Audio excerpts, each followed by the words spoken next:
안녕하십니까? 네, 반갑습니다. 예, 자주 저한테 좋지만 네. 나라의 관점에서 보면 좋은 건지 모르겠습니다. 예, 방콕까지 다녀온 남자. 네. 그러나 제주는 다녀오지 않은 남자. 네, 네. 이준우 의원이 자주 등장한다는 것은 이 예. 특정 인물과 관련된 수사가 급물살을 타고 있다. 네. 그 증거 같습니다. 특정 인물이 이렇게 크게 두 갈래잖아요. 네, 네. 하나는 맞습니다. 이제 네. 조국 대표, 또 하나는 이제 문재인 전 대통령 일가 관련된 건데 네. 크게 두 갈래인데 요즘에 이제 문재인 전 대통령 딸 문다혜 씨 관련해서 보도가 많이 되고 있습니다. 예, 문다혜 씨 본인 스스로가 어떻게 보면 뉴스를 많이 내고 있는 것 같아요. 어제 이제 본인이 SNS에 올렸어요. 올린 게 뭐라고 올렸냐면 더 이상 못 참겠다. 예, 그렇게 올렸는데요. 이제 본인 관련된 의혹이 이제 보도화되고 이제 주변 사람들 소환되고 이러니까는 아마 이제 심리적 좀 압박을 느낀 것 같아요. 예. 그래서 아마 그 옛날에 그 노무현 네. 전 대통령 시절에 이쯤 되면 막 하자는 거지요. 뭐 이 그쵸, 말을 검사와의 대화 때. 검사와 대화 때 예. 그 말 했었는데 그 말을 그대로 인용해 가지고 자기 하면서 이쯤 되면 막 하자는 거지요. 못 찾겠다라고 했단 말이에요. 네, 근데 이거는 제가 오히려 보기에는 이 문달 씨가 좀 일을 좀 키우는 것 같아요. 네, 왜냐하면 본인이 말하는 게 어떻게 이제 그 검찰 입장에서는 해석이 되는지 또 간접적인 증거가 되는지 또 이런 것들을 생각을 하면은 사실 변호인이 있으면 그걸 못하게 말려 있을 겁니다. 아니, 변호인 입장에서는 아찔하죠 이거. 그렇죠. 왜냐하면 경제 공동체라든가 뭐 그다음에 운명 공동체 이런 단어를 쓸 수가 없는 거죠. 그래서 저는 이참에 이렇게 말하고 싶어요. 참지 말고 이참에 본인 관련된 의혹뿐만 아니라 엄마 아빠 관련된 의혹들도 좀 털고 가면 좋겠다. 참지 말고 좀 말씀 좀 하시라. 아빠 관련된 거는 부동산 뭐 여기 주가 부동산 시세 조작했던 거 있었죠. 그다음에 원전, 그다음에 경제선 조작했었죠. 그다음에 USB 이거 의혹도 아직 안 풀리고 있죠. 김정은한테 줬다는 거. 뭐 이런 것도 많지 않습니까? 본인 네. 관련된 것도 5천만 원이 왜 엄마가 딸에게 주는 5천만 원을 직접 엄마가 주지 않고 그 보자기에 싸가지고 누구 통해서 주고 그걸 엄마 친구를 통해서 계좌이체 시켜서 딸한테 줘야 했는지 이런 것들은 좀 참지 말고 좀 밝혀주면 고맙겠다. 우리 네. 이준우 의원 제가 뵐 때마다 느끼는 네. 게 하루 종일 문재인 전 대통령 생각만 하고 사시는 것 같아요. 요즘은 예. 옛날에 조국 생각 많이 했는데 요즘 예. 문재인 일가족 생각을 좀 많이 하고 있습니다. 예, 그렇습니다. 그러니까 말씀하셨듯이 문다혜 씨가 SNS에 올린 글이 화제가 되고 있어요. 네. 그 문 전 대통령과 함께 찍은 사진과 함께 경제 공동체가 아니라 운명 공동체다 이렇게 썼습니다. 이 부분 어떻게 보셨습니까? 아까 제가 변호인 조력을 안 받고 있는 것 같다고 제가 말씀드렸는데 네. 이 대표적인 이런 거예요. 예, 경제 공동체보다 더 단단한 개념이 운명 공동체예요. 음. 더 가까운 거죠. 청와대에서 이제 2년 동안 생활했지 않습니까? 예, 이제 경제 공동체, 운명 공동체 할 때 두 가지 포인트를 봐야 되는데요.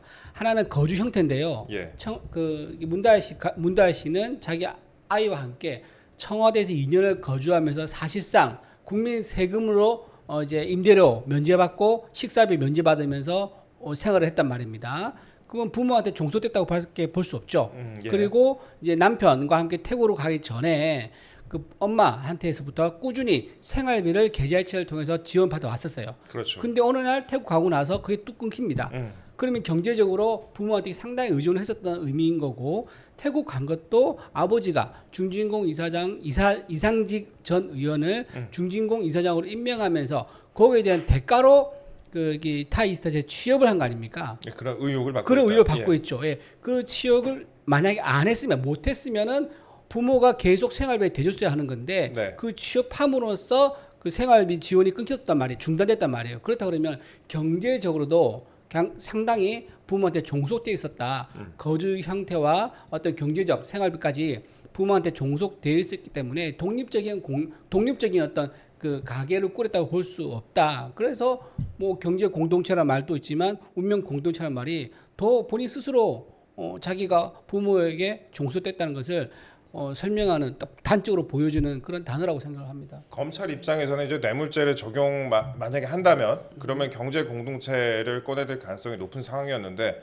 본인이 직접 경제 공동체를 넘어서서 운명 공동체로까지 얘기를 했으면 검찰 입장에서는 아주 땡큐죠. 너무너무 땡큐죠.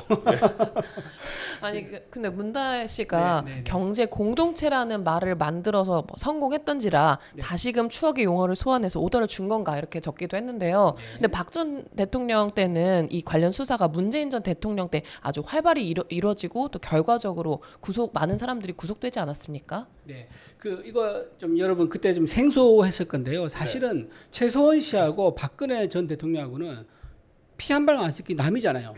저 가족도 아니고 네. 그 남입니다. 근데 그 둘을 어떻게 읽었죠? 경제 공동체라는 단어를 개념을 들고 와서 묶었습니다. 예. 근데 사실은 경제 공동체가 이제 될 수 없는 게 뭐냐면은 아까 말씀드린 피 한 번 안 섞였고 같이 살지도 않고 경제적으로 종속된 것도 없습니다. 돈이 오고 간 것도 없습니다. 근데도 그걸 경제 공동체로 봤어요. 오랫동안 인연이 있었기 때문에 경제 공동체로 본 거죠. 예. 그렇게 하면서 어떻게 하냐면 원래 정상적으로 하면 이게 제3자 뇌물이 돼야 되거든요. 최서원 씨한테 누군가 돈을 줬어요. 네. 그러면 최서원 씨가 그 돈을 받고 박근혜 전 대통령한테 뭔가 부탁을 해서 가야 되는데 그렇게 가면은 이게 직접 뇌물이 안 되는 거예요.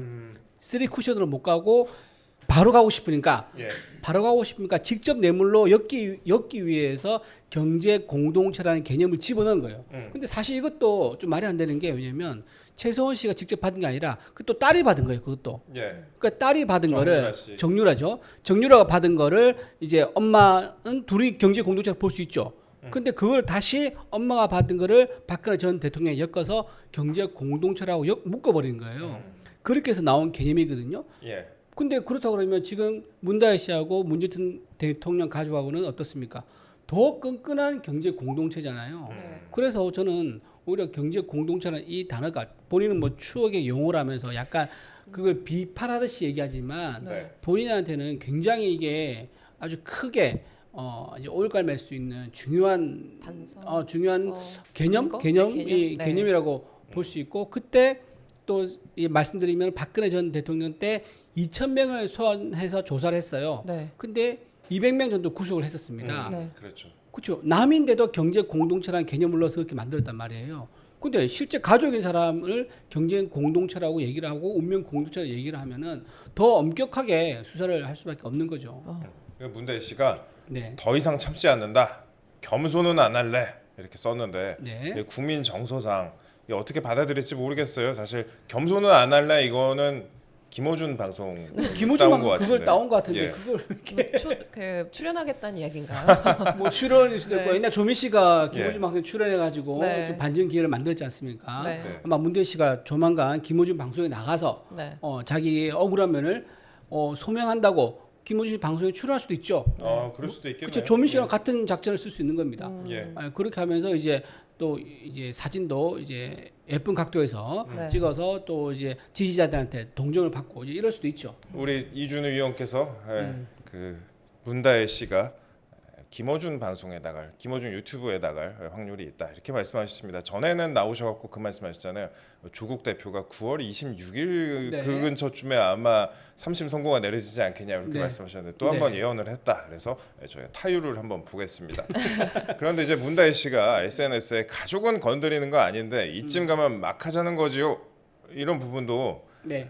이렇게 그 쓴 이제- 부분도 많은 사람들이 주목하는 부분 아닙니까? 그렇죠. 이게 아까 말씀드린 것처럼 노무현 전 대통령이 했던 말인데 이게 왜 이제 이걸 동원했냐면 전 이건 전략적 판단이 있다고 봐요. 노무현 전 대통령이 돌아가셨지 않습니까? 네. 근데 이게 그 약간 민주당 자기 진영사에서는 이게 금기어 비슷합니다. 그러니까 고인이 된 자기 어떤 지지의 어떤 절대적인 지지를 했던 지도자가 돌아가셨기 때문에 거기에 대해서 끌어 들어와서 소환해서 비판을 한다거나 또 그분을 생각나게 한 말을 한다거나 이런 거에 대해서는 이제 아주 굉장히 조심스럽고 그런 부분이죠. 근데 지금 이걸 왜 말하냐면 본인도 노무현 대통령의 어떤 그 추억을 기억을 소환시켜 가지고 내가 노무현 전 대통령 같은 실현을 내가 당하고 있다. 이제 그런 프레임에 자기를 좀 넣고 싶은가 봐요. 그래서 프레임에 들어가고 그러면 그 당시에 어떤 경험이 있는 아픈 추억이 있는 이제 문재인 세력 지지자들은 더 문다이를 지켜주기 위해서 또 뭉치지 않을까 이제 그런 기대감도 좀 담고 있는 것 같아요. 예, 그렇습니다. 네, 추석 이후에 그 문다혜 씨나 문 전 대통령 부부에 대한 소환 조사가 이뤄질 것이라는 그런 전망이 나오고 있는데요. 그 김동연 경기지사는 그런데 소환을 거부하라 이렇게 주장하기도 했습니다. 이게 말이 안 돼요. 왜냐하면 그때 문재인 전 대통령이 뭐라고 했었냐면 2016년 제가 날짜까지 말씀드릴게요. 16년. 네. 2016년 11월 20일 본인 SNS에서 이렇게 올렸습니다. 박근혜 전 대통령이 검찰 조사를 거부하고 있었거든요. 그때 뭐라고 했냐면 철저하게 피의자로 방어권을 챙기겠다는 거죠. 대통령으로서 예우할 것이 아니라 그냥 피의자로 다루면 됩니다. 즉각적인 강제 수사를 촉구합니다라고 했어요. 대통령으로서 예우할 게 아니라 예. 그냥 피의자로 다루면 된다. 현직 대통령을 예. 현직 대통령을 그냥 막 피의자 다뤄라라고 본인이 주장하고 선동을 했던 글입니다. 네. 근데 지금은 전직 대통령이에요. 한참 낮은 단계의 어떤 위치에 있는 거죠. 네. 전직 대통령의 신분으로 있으면서도 이렇게 소환에 거부하라 이런 말을 하는 게 참 염치가 없고 네. 이게 지난 정부의 왜 좌파의 위선, 좌파의 이중성 때문에 문재인 정권이 무너지지 않습니까? 네. 대표적인 인물이 조국이었죠. 네. 조국 대표도 그때 당시 공자님 말씀 얼마나 잘해왔었어요. 네. 서울대 법대 교수라는 타이틀을 앞세워가지고. 하지만 뒤로는 앞으로는 정의를 외치고 뒤로는 자기 자녀의 입시를 위해서 서류를 위조하고 네. 조작하고 없는 상장도 만들고 네. 그래가지고 애 대학 보내고 또 의전원도 보내지 않습니까? 이제 그게 그런 위선이 드러나면서 정권이 무너졌거든요. 네. 똑같아요. 그대로 지금 달라진 거 없이 위선과 이중성이 그대로 드러내고 있는 모습이다. 죄를 짓고 의혹을 받고 있으면 나가서 소명을 한 게 정상이죠. 네. 이거를 뭐 정치 보복이랑 프레임이라고 주장을 하면서 프레임을 씌우면서 그걸 이제 벗어나려고 하는 자체가 참 염치가 없다. 네. 그 말씀 드립니다. SNS 글이 이제 다시 또 주목을 받고 있는 상황인데 결국에 모든 것이 부메랑 아닌가 그렇죠. 그런 예. 생각을 하게 합니다. 저는 SNS. 맨체스터 이제 이말에 맨체스터 유나이티드 감독 퍼거슨 감독 했던 네. 유명한 말이 있죠. 네, 네. 네, SNS는 인생의 낭비다. 네. 이 말을 문달 씨가 좀 기억을 하면 좋겠다. 그 말씀 좀 드립니다. SNS 그렇습니다. 갑자기 확 생각나네. 공감됩니다. 네. 네, 문다혜 씨의 그 제주도 별장과 관련된 부분도 좀 논란이 되고 있어요. 네. 그러니까 언론을 통해서 이제 별장 사진까지도 공개가 되기도 했고, 뭐 통신사 보니까 사진을 직접 찍어갖고 올렸더라고요. 그 다음에 뭐 유튜버들도 가기도 하고 이런 것 같은데. 지금 많이 내려갔더라고요. 그래요? 오늘도 뭐 내려간다는 사람도 있는 것 같고. 그래요? 아니 근데 우리 이준우 위원께서는 방콕까지 갔다 오셨는데 협재리는 안 갑니까? 저는 어딘지 그러니까 태국도 갔다 왔고요. 울산도 갔다 오고 뭐 부산대 서울대 다 다녔지 않습니까? 네. 의욕 있으면 저는 다 갑니다. 예. 조만간 제가 네. 또 따끈따끈한 소식 전하도록 제주도로. 하겠습니다. 협재리 가셔가지고 네.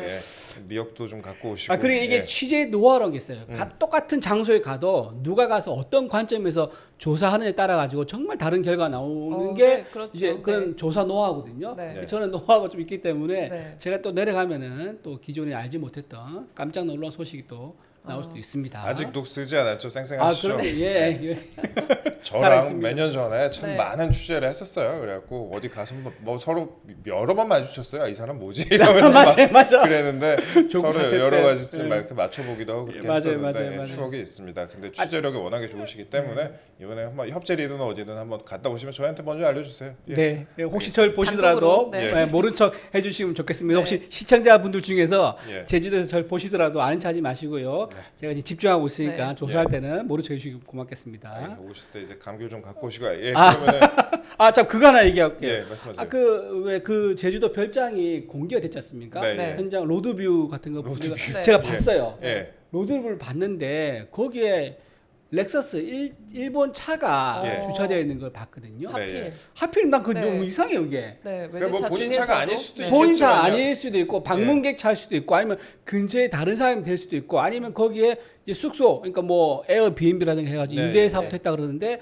그 사람이 와서 된 차일 수도 있죠. 네. 있는데 저는 문달 씨가 그동안 일본과 관련된 행보가 뭐 학교도 거기서 다니지 예, 않았나요? 네. 부산에서 외고 고등학교 다닐 때 일본어과를 다녔었어요. 네네. 그리고 학교를 나중에 옮겼지만 네. 그리고 나중에 일본으로 대학을 갑니다. 네. 한국에서 대학을 가지 않고 네네. 일본에 대학을 가고 거기서 이제 극우 대학이라고 알려진 고쿠시칸 대학을 졸업을 하죠. 네. 그러고 나서 다시 한국에 들어와서 일본과 관련 있는 관광회사에 취직을 해요. 네. 거기서 또 몇 년간 또 일을 합니다. 그러니까 일본 관광객들 한국 들어올 때 표 티켓팅 해주고 동선 잡아주고 이제 모시고 다니고 뭐 프로그램 짜주고 이런 거를 했었거든요. 일본과 되게 가까워요. 네. 그랬던 분이 또 그 별장 앞에 렉서스 차가 돼 있는 거 네. 보니까 참 의아하다 생각도 들면서 우연히 반복되면 우연히 또- 반복되면 필연이다. 네. 예. 근데 그거 하면서 지금 민주당이 그동안 해왔던 일본에 대한 위선적인 모습을 저는 네. 생각하지 않을 수가 없더라고요. 대표적인 몇 가지 좀 말씀드리면은 예, 네. 말씀하세요. 옛날 박영선 전 의원 있지 않습니까? 예. 유명하죠. 그 중소벤처기업부 장관 했지 않습니까? 네, 네, 네. 그때 박영선 의원이 장관 시절에 남편이 일본 기업을 주식을 샀었어요. 그때 한참 문재인 정부가 반일 프레임 막 이렇게 막 뭐 일본에 대해서 전부 다 뭐 수출 수입 규제하고 이런 식으로 막 선도하고 있는 그런 상황이었거든요. 근데 그 사이에 장관의 남편은 일본 회사 주식을 샀었고요. 또 하나 김남국 의원은요 여행 간다 가지고 일본에 가서 인증샷 또 찍어요. 아, 네. 예, 맞아. 좋다면서. 우연히도 찍혔고 예, 그렇죠. 예, 예. 네. 그또 한국인이 보고도 사진을 찍어서 또 올린 것도 있었고요. 조국 같은 경우는요. 조국 대표 같은 경우는 그때 죽창가 부르면서 일본의 네. 경제 수출 경제 이런 규제 같은 거 관련돼 가지고 우리가 힘을 모아서 일본을 맞서야 한다 막 그러고 있을 때였어요. 네. 그때 일본 볼펜을 또 애용하고 있는 게 그게 또 아. 사진을 찍혔었죠. 네. 그리고 이재명 당 대표는요. 그때 경기도지사 시절에 비서를 시켜가지고 청담동 가서 일본 샴푸를 사오게 한 거예요.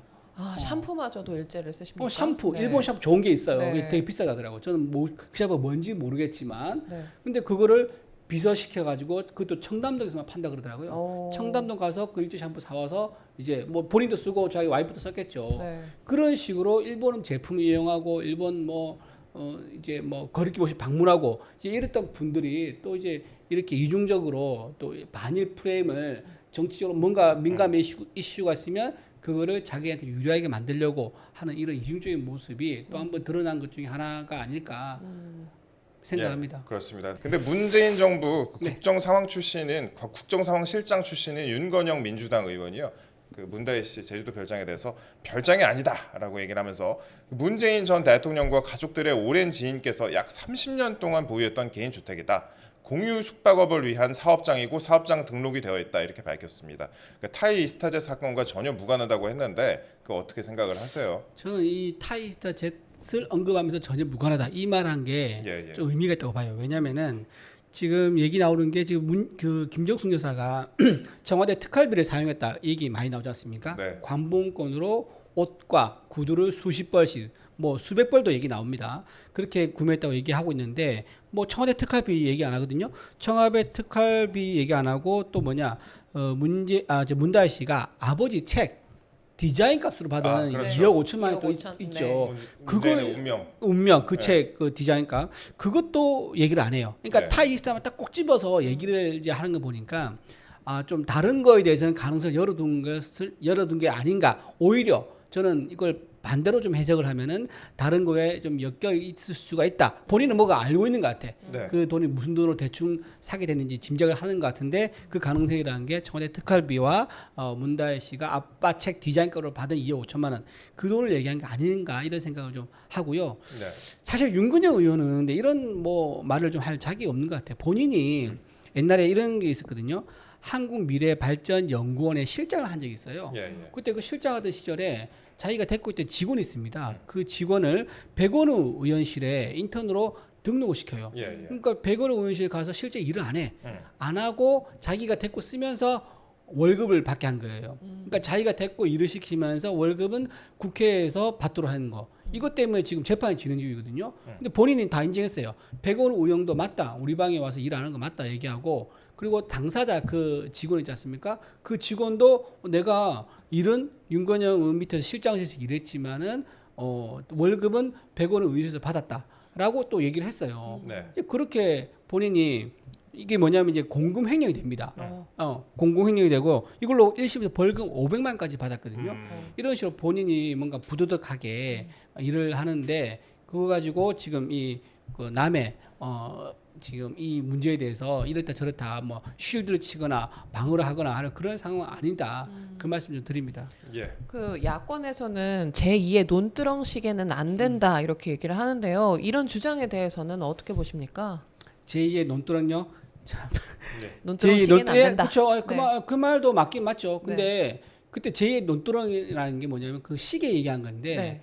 그 시계가 실체가 있습니다. 네. 실제로 그 시계 있어요. 그때 그 이인규 특검인가요? 그분 책에 보면 나옵니다. 그 이제 피아제인가 아주 하나 네. 1억짜리 하는 그 시계를 2개를 줬는데 그 시계가 어쨌든 전달 박연차 씨가 노무현 대통령 부부한테 준 거는 팩트예요. 그건 사실입니다. 네. 근데 그거를 이제 찾으려고 하니까는 증거를 이제 뭐랄까 증거를 없애버렸죠. 인멸. 예, 인멸한 거, 증거를 네. 인멸한 거죠. 그러면서 나온 얘기가 이제 논두렁에 버려서 없다라고 이제 노무현 측에서 이제 변명을 한 거예요. 네. 그게 이제 언론에 흘러 나오면서 됐는데 그 시계 자체가 실제한다. 하지만 그거에 대한 이제 논두렁 얘기가 언론에 나오면서 뭔가 망신 주기로 한 거 아니냐. 이제 이 얘기를 하는 거거든요. 그래서 본인들도 이게 망신 주기용으로 이렇게 언론에 보도된 게 아니냐라고 하는 건데 이거는 지금 망신 주기용이 아니라 네. 그 전에 지금 상황과 똑같이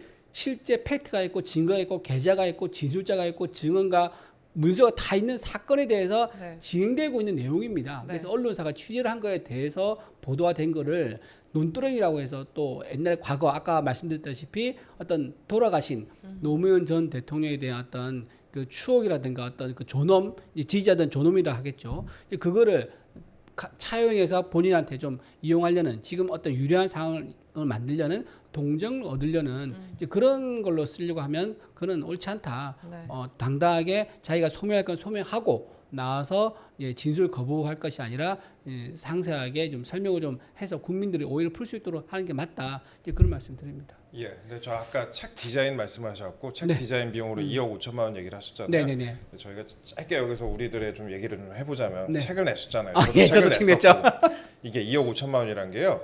그 저자가 보통 인세로 받아도 2억 5천만 원을 받으려면은 책을 한 15만 부 정도는 팔아야 됩니다. 예. 15만 부. 근데 이제 디자이너가 2억 5천을 받는다. 그 디자이너 이준우 위원님 책 관련해서 디자이너한테 얼마 주셨어요? 디자이너한테요? 예, 예. 제가 준 게 아니라서 네. 출판사에 고용되는 네. 디자이너라서 월급 네. 받는 디자이너 겁니다. 아, 그 딱- 본인 2억 5천만 원 못 보셨죠? 당연하죠. 예. 이용 뭐 얼마 그렇죠. 주셨습니까? 아유. 디자이너에? 1억 5천 버셨나요? 저요? 네. 아유 슬픕니다. 그런 얘기 하지 마세요. 예. 디자이너 얼마 주셨어요? 디자이너요? 네. 아유 아주 소액을 준 걸로 알고 있습니다. 예, 거의 자원봉사를 저를 해주신 것으로 그렇게 알고 있습니다. 예. 그래서 나는 이게 디자인 값이 아니라 아빠가 받아야 할 인세 있지 않습니까? 인세를 준 게 아닌가 싶어요. 그러니까 아빠가 그 2억 5천 인세를 받고 네. 그거를 딸한테 주면 그 증여세가 붙거든요. 아. 그 증여세를 회피하려고 내가 보기엔 출판사가 바로 그 딸한테 디자이너 명목이라고 해가지고 바로 줬던 게 아닌가. 저는 그렇게 생각을 해요. 저 책인데 예, 예. 저 디자인에 저기 어떤 야 주변 2억 5천만 원짜리 네. 디자인이 저런 디자인이라 그러면 저는 모르겠습니다. 이게 2,500만 원도 과한 것 같고 250만 원도 과한 것 같고 네. 한 150만 원 정도 그러면 뭐 전문가가 붙어서 저렇게 네. 누구나 만들 수 있을 것 같은데 예. 좀 그건 아닌 것 같아요. 알겠습니다. 그래서- 그렇게 베스트셀러 작가이신 이준우 위원께서 말씀해 주셨습니다. 그렇습니다. 근데 지금 다른 수사도 돌아가고 있어요. 김정숙 여사 샤넬 재킷과 관련해서 한국인 디자이너가 그제 서울중앙지검에 출석해서 또 조사를 받았다고 합니다. 이 디자이너는 또 어떤 분이십니까? 이 디자이너가 이제 그 예. 관련자인데 어떤 거냐면 2018년이죠. 2018년에 김정숙 여사가 샤넬 자켓을 입었어요. 네. 프랑스에서 입었고 그 사진이 있습니다. 그런데 이 옷을 본인이 자기가 받았다고 이제 했잖아요. 네. 본인이 받았다고 증여받았다고. 근데 그게 3년 뒤에 받았다고 얘기를 합니다. 그런데 이 과정에서 이 디자이너가 소통하는 과정이 있었던 거예요. 샤넬 본사하고 김정숙 여사하고 그 소통하는 과정에 있었기 때문에 이 분을 불러가지고 정말 그때 그 입었던 그 자켓이 그대로 김정숙 여사한테 간 건지 아니면 새로 하나 더 만들어가지고 김정숙 여사한테 간 건지 만약에 새로 하나 더 만들어서 왔다 그러면은 이거는 그 비용을 어떻게 했느냐 이런 것도 왜냐면 디자이너니까 샤넬과 소통하면서 계산을 어떻게 할 거예요 물어봤을 거 아니에요. 네. 그러면은 뭐 카드로 주겠다 현금으로 주겠다 이제 이런 것도 그리고 금액도 얼마다 이런 것도 이 디자이너를 통해서 샤넬 본사랑 얘기를 했을 거란 말이에요. 그래서 그 과정을 이제 확인하기 위해서 디자이너를 불렀다. 그래서 지금 그런 상황입니다. 예, 이 디자이너가 어떻게 보면 키맨이 되겠네요. 이 사건에 그렇죠. 대해서. 네네. 예. 그러면 방콕 갔다 오셨고 제주도 가실 건데 파리는 안 가세요? 파리. 샤넬 자켓 취재로. 아, 그게 샤넬 본사에서 아마 네. 그 경비가 사무면서 저는 본사를 못 들어갈 것 같은데 제가 그 고등학교에서 불어를 전공하게 했는데요. 네. 또 불어 까먹은 지 너무 오래돼가지고 불어도 안 되고 네. 어쨌든 새로운 그렇습니다. 사실 알았습니다. 꼬몽 딸레브 크뱅. 와. 네. 못 알아들으니까 무슨 무슨 얘기를 하는지 뜻일까요? 알 수가 안녕하세요 이 말이에요. 아, 안녕하세요 이 말입니다. 네네. 알겠습니다. 그럼 마지막으로 우리 네. 방콕까지 다녀온 그 저격수로서 앞으로 중점적으로 활동하실 부분 말씀 좀 해주세요. 이 사건과 관련해서나 아니면 뭐 조국 사건 관련해서나. 그 지금 이제 추석 좀 지나고 나면은 이제 네. 문다혜 씨를 소환할 거라고 하지 않습니까? 네. 저는 이 사건이 지금 전주지검에 있는데 음. 서울중앙지검에 올라올 거라고 봐요. 중요한 사건 같은 경우는 좀 올라오기도 하거든요, 서울로. 예. 왜냐하면 수사 역량이 서울에 가장 잘 돼 있고 많이 모여 있으니까. 그리고 관련자들이 다 서울에 또 많이 있습니다. 예. 그런 것도 있고 또 설레도 있죠. 네. 울산 그 시장 선거 개입 사건. 그렇죠, 그렇죠. 그것도 울산지검에서 서울중앙지검으로 올라왔었어요. 설레도 있기 때문에 서울로 올 것 같고 그러면 문다혜 씨가 지금 종로구 부암동에 산다고 그러지 않습니까? 예, 예. 아마 이제 문다혜 씨를 소환할 것 같은데 여러 가지 뭐 팩트를 체크하면서 저는 가장 궁금해하는 거, 국민들이 가장 궁금해하는 거, 예. 왜 문다혜 씨는 태국으로 갈 수밖에 없었나? 이거를 그 미스테리를 꼭 좀 중앙지검에서 좀 밝혀주면 좋겠다. 그리고 문다혜 씨도 이게 안 밝히니까 여러 의혹이 있는 거예요. 소문이 너무 많아. 문다혜 씨가 뭔가 사고를 쳐가지고 뭐 도망갔다는 등 뭐 여러 가지 얘기가 있는데 그런 것도 좀 본인도 오해를 풀면 좋지 않겠습니까? 그래서 좀 그런 이제 태국 미스테리, 태국 이주 미스테리 그거를 좀 꼭 이번 기회에 좀 해소가 되면 좋겠다. 예, 그 생각을 좀 합니다. 예, 저희는 지금까지 이준우 국민의힘 미디어 특위 위원과 함께했습니다.